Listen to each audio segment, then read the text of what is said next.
Yo, this is a easy RAM overclocking guide. We're gonna overclock our RAM kit. It's a Crucial Pro 6000 CL36 kit with our 9800 X3D on a ASUS B850. So we're gonna overclock this and try to get some extra performance. We should get like around 5 to 10% more performance out of your kit. First, we're gonna do a like latency and like RAM score benchmark test with these two apps. It's ADA64 and Passmark performance test. And after we're done, we're gonna compare it and just see how much performance we got, and then run a Y-Cruncher stress test just to make sure that it's somewhat stable. You're gonna have to game for a few hours to make sure that it's like stable.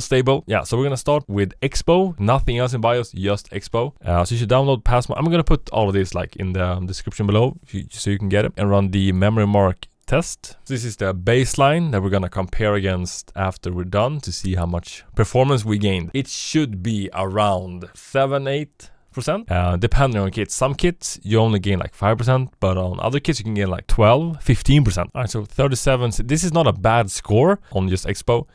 Latency is decent here, but trying to get close to 40 is the goal. If you do like an advanced RAM OC, you could definitely hit that, and like 4200, 4300 on your score. We're gonna try and get to 4K and maybe 45 on the latency here. Take a screenshot of your score so you can compare it with later. I'm gonna post this on my Discord just, you know, for comparison's sake. Then we're gonna do the ADA64. This is better for latency and more accurate, more used in the overclocking community at least. Click the RAM here and then just double click the latency. You know, around 80 is what I would say normal with just Expo.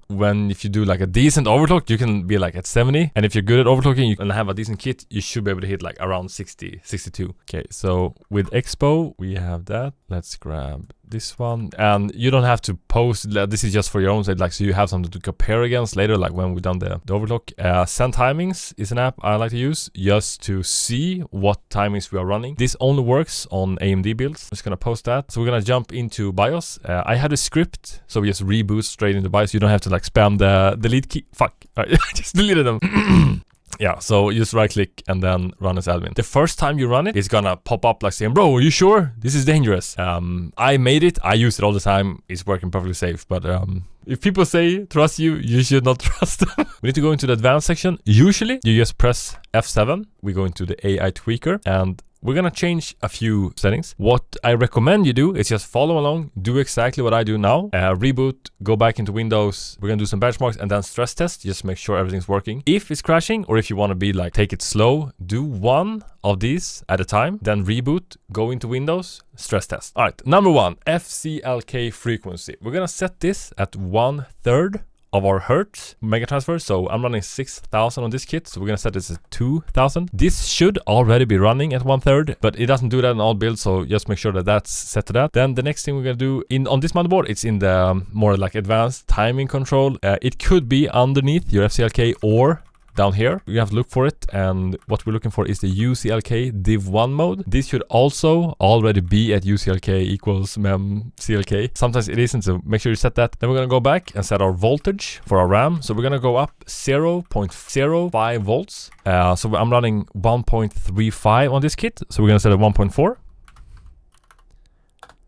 And here I recommend that you save this and then just go back into BIOS right away. F10, save it, and then you spam delete. Now, don't worry if this takes a little bit to go back into BIOS, because like your RAM needs to do memory training, it's called, on DDR5. It's completely normal. Spam delete and you should get back in. Let's go down to the DRAM timing control. This is, right now, we're gonna do our refresh interval. On most motherboards, I would say, this is called Treffy. So look for Treffy is usually the value, the highest value here with all the timings. We're gonna set this at 65,535. You could run this at 50K first, 50,000, and then go up if it's like stable, but this should be like no problem. Every kit handles this perfectly that I've had, at least, and I usually don't buy the more expensive. I buy the cheapest kits because I'm cheap. All right, and then we're gonna do our TRFC.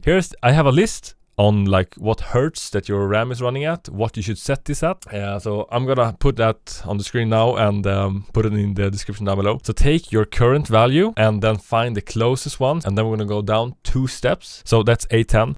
Your kit should be able to run lower but we're gonna start at 2 steps. You can go down 3 steps, maybe 4, but start at 2 and then work your way down until it's not stable. Next up is our TFAB. With Expo, it should be at 32, but if it's not, set it at 32, and if it's already at 32, just leave it at auto. Next is our TRRDS and TRRDL. We're gonna set the DS at 8 and our DL at 12. And then we're gonna find our TWTRS, this one, and that should be 4 and 24. And then we're done. This is everything that we're gonna do. Hit F10. Okay. Now, if it takes a little bit to reboot, don't worry, that's normal. Alright, so once we're back into Windows, we can run another passmark, see our new score, and then do a 8064 also, so a latency test. So just hop in, click run. Now you should see a 5 to 10% increase. Right, so our latency was 49, now it's 45. That's pretty decent. There's like 8%, I think. It's close to 10, not sorta. We had 3768 before. We're gonna see what we hit.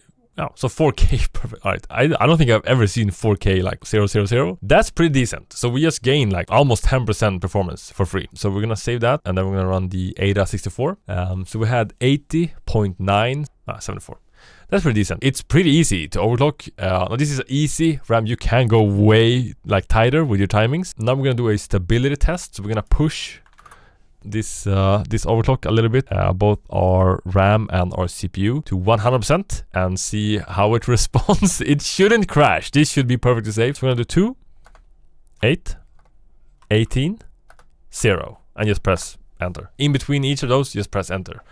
And we're gonna see here at our RAM and our CPU, it's gonna allocate memory, and then it's gonna, like we say in Swedish, it's gonna fucka ur. Now, in my opinion, if you can run like 3 passes of this, it's stable. If you ask a professional overclocker, he's gonna tell you that this needs to run for like 200 passes for like 12 hours.